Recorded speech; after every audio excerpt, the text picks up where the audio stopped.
Ils ont voté dans les cantons de Valette et de Clisson. Et dans les deux cas, on était plutôt satisfait du taux de participation, un peu moins de 53%, mieux en tout état de cause que le laissaient prévoir les experts et autres politologues confirmés. À Valette, réaction du maire. En ce qui me concerne, sur le bureau numéro 1, je suis à plus de 50% de participation.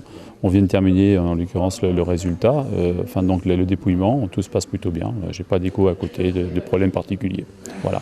Voilà. Alors, on rappelle aux gens qui nous écoutent que les deux premiers, naturellement, se retrouvent au second tour et que pour qu'il y ait d'autres candidats au second tour, il faut qu'ils fassent les 12,5% des inscrits. Des inscrits au total, voilà. Au total. Mais sur une commune comme la vôtre, celle de Valette, il va falloir presque le double en pourcentage. Voilà, c'est-à-dire qu'au niveau de Valette, on a 6337 votants. Voilà, donc il faut 12,5% effectivement des votants pour pouvoir éventuellement prétendre de participer au deuxième tour. Ce qui fait un pourcentage important tout de même. Ah ben complètement. L'ensemble de la journée s'est tout de même bien déroulé. Oui, gentiment. Les gens sont venus voter.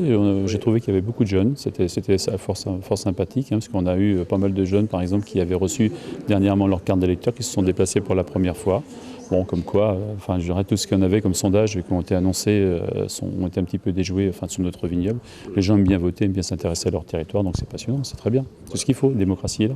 Voilà. Alors juste l'avis d'un maire sur, non plus cette fois les élections d'aujourd'hui, mais sur les futures fonctions de ces élus départementaux. Écoutez, moi c'est très simple, au moins à l'instant T, on ne sait pas quel sera véritablement leur champ d'action, leur champ d'action. Moi j'espère qu'effectivement le département restera puissant.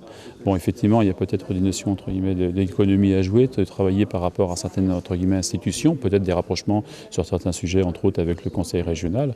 Maintenant, faut attendre les conseils, les prescriptions un petit peu du gouvernement par rapport à ça. En tout cas, vous avez sauvé, quand je dis vous avez sauvé les départements, sauvé au moins leurs collèges, leurs routes et leur action sociale. Ça, c'est relativement important. De toute façon, c'est entre guillemets la priorité de leurs actions. Donc maintenant, il faut effectivement qu'ils restent concentrés dessus. Mais je crois qu'il y a surtout une grosse partie à gagner par rapport au département sur la notion d'économie. Et puis peut-être recentrer certaines actions de subvention, d'aide, pour avoir effectivement une efficacité optimum, quoi. Ça, c'est très important.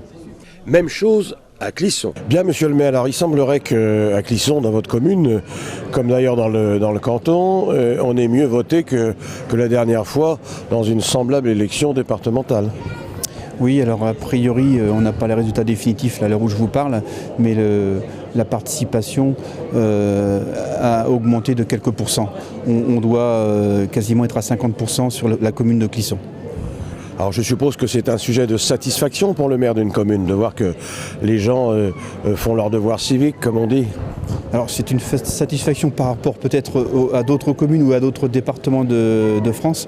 Malgré tout, il y a quand même pas mal d'abstentionnistes et c'est une satisfaction relative. Relative, oui. Ouais. J'imagine qu'il y aura ici, comme un peu partout d'ailleurs, un second tour.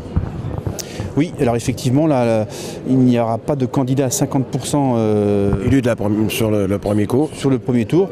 Et il semblerait que donc, les deux candidats, François Guillot, Nelly Sorin et Madame Boussonnière et Monsieur Gergaud, passent le premier tour. On est encore en incertitude sur un troisième candidat. Pour l'ensemble des deux cantons, c'est l'Union de la droite qui est en tête, avec un net recul du Parti socialiste. Ceci devant le FN, 21% dans le canton de Valette et 19,90% dans le canton de Clisson, ce qui vaut à ce parti la troisième place devant le Front de gauche qui réalise 10% à Valette et 8% à Clisson. On retrouvera donc dimanche prochain les deux qualifiés de chaque canton. Le binôme Pierre Bertin et Charlotte Lucchio pour l'Union de la droite, qui affronteront le binôme René Baron et Réjeanne Séchère pour le Parti socialiste. Et puis, dans le canton de Clisson, c'est le binôme François Guillot et Nelly Sorin, Union de la droite, qui arrive en tête, devant Josette Boussonnière et Philippe Gergaud pour les divers gauches. Les deux binômes de droite sont en position de ballottage favorable dans les deux cantons. Affaire à suivre.